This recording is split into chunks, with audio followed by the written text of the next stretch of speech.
And one of them also is how can startups, especially those without social media following, build sustainable businesses in the high digital economy where social media seems to be taking over. And indeed, we have heard what Madam Gosa has said in regards to social media. And the other part is, what trends do you foresee shaping the identification of profitable business ideas in the next 5 years? And what should one consider when determining a perfect niche? All right, fantastic. That's a very good question. Thank you very much. You're a very smart man. Thank you. Very smart man. Okay, so I'm going to start with the first one. How can one build a sustainable business, especially those without a following? So I'm going to ask a question to our audience. How many of us have Facebook pages or any social media page? You can just do by a show of hands. Okay, so there are very few of us. Okay, that's fantastic. So we know that social media and the internet, they're taking over the sales business, the money-making business, and everything.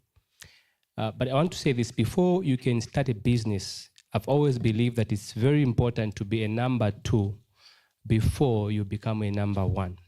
And I'm going to say this. There was a time I had a job and I was running 2 provinces. And for some weird reasons, I saved up some few coins. When you're young, you do stupid stuff because you have money and your friends admire you. So you resign from your work and you start a business. And 8 months down the line, things didn't go as I planned. I lost out a lot of money. I actually lost my house. I was kicked out of the house and I couldn't afford rentals anymore. I went back to a P13 house and I couldn't even use the P13 because now I could go to Northmead to use my friend's ablution. I was extremely depressed, but I had to accept. And finally, after some months, I started using. Yeah, so why I share this is because if you don't become a number 2 before you become a number 1, you may become depressed like I was. You make lots of losses. So how do you become a number 2? Before you can start your own business, even if you have a lot of money, it's not about having capital, it's about having the capacity to execute. There's a reason why people will be willing to sit down with you and have a conversation with you. It's because they've seen you have the capacity to execute. So most of us, we start because we have capital. So even though you don't have a following, before we talk about the following, think about becoming a number 2. Find somebody who is already succeeding at what you want to become and offer to work for them. People like to be given things for free. You can say, I want to work with you, I want to do internship with you, and that could help because they're going to learn how to do things and also how not to do things. And you don't want to go and work in a very big organization because big organizations don't care about you and just getting started. They have something called bureaucracies, and for a bureaucratic leader, for them, procedure is more important than results. They don't care what you are feeling. They have to follow the procedures. So it takes time to learn a lot of things. You'll be in the audit department filing files for 5 years. You've never been in a different department. So that happens in the accounting field as well.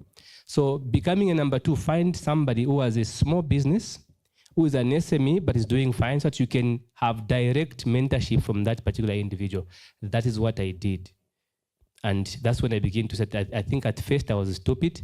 That's why I became so broke. But it's okay to be broke and stupid because you don't know anything.